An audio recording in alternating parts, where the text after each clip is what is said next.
lines are affected, it could result in power outages to St. John's and surrounding areas, but there still is a possibility there. The RNC is advising people to stay very clear of the Paddy's Pond fire area. Constable James Cadigan saying there's an increased traffic in the area, mainly due to people trying to get a look. That's hampering firefighting efforts. That was echoed this afternoon with Carl Ridgely, the Ward 5 councillor for the city of St. John's. He joined me live on VOCM, saying the situation facing first responders a very serious one, and they don't need people coming out for a look to impede their firefighting efforts.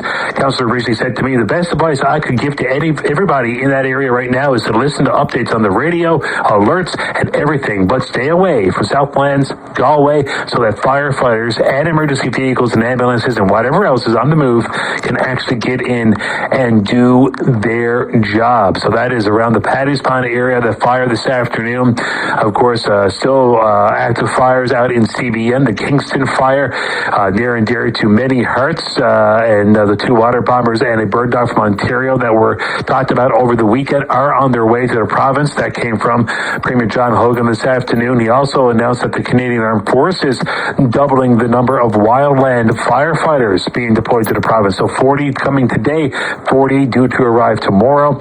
He says crews are facing the conditions they faced for the last few days, with efforts underway to extend fire breaks to the southern edge of the Kingston fire that is near Salmon Cove and Victoria.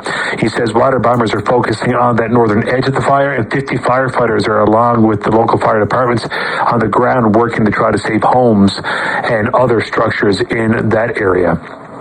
The other fire that is top of mind as well, of course, Martin Lake fire out in central Newfoundland. The provincial government is asking people to limit their travel along the Bay d'Espoir Highway in central due to the ongoing situation there. Been burning for nearly a week as well. 265 hectares of land. While the highway has not been closed, government is advising that changes in wildfire activity could cause that to change without much notice. So evacuation advisories in that area affecting Martin Lake, Great Rattling Brook, and Rushy Pond areas still. And of course, people have been advised to leave that area. So we're keeping an eye on all this. Of course, VOCM.com has the latest stories for you. You can watch the latest update as well up on our wildfire updates page that happened this afternoon. If you want to get to the dashboard, if you want to get to all the information, outages that may be reported through Newfoundland and Labrador Hydro, Newfoundland Power, all available in the click of a mouse through VOCM.com.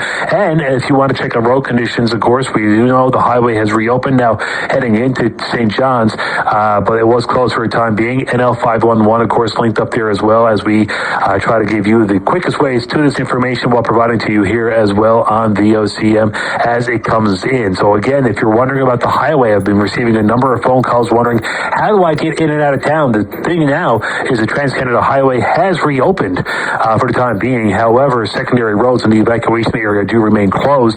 Dallers Road at Peacekeepers Way is also closed to southbound traffic, which heads towards Paddy's Pond. Again, all the information you need to know available right now, VOCM.com. We'll have it as updates throughout the evening here on VOCM.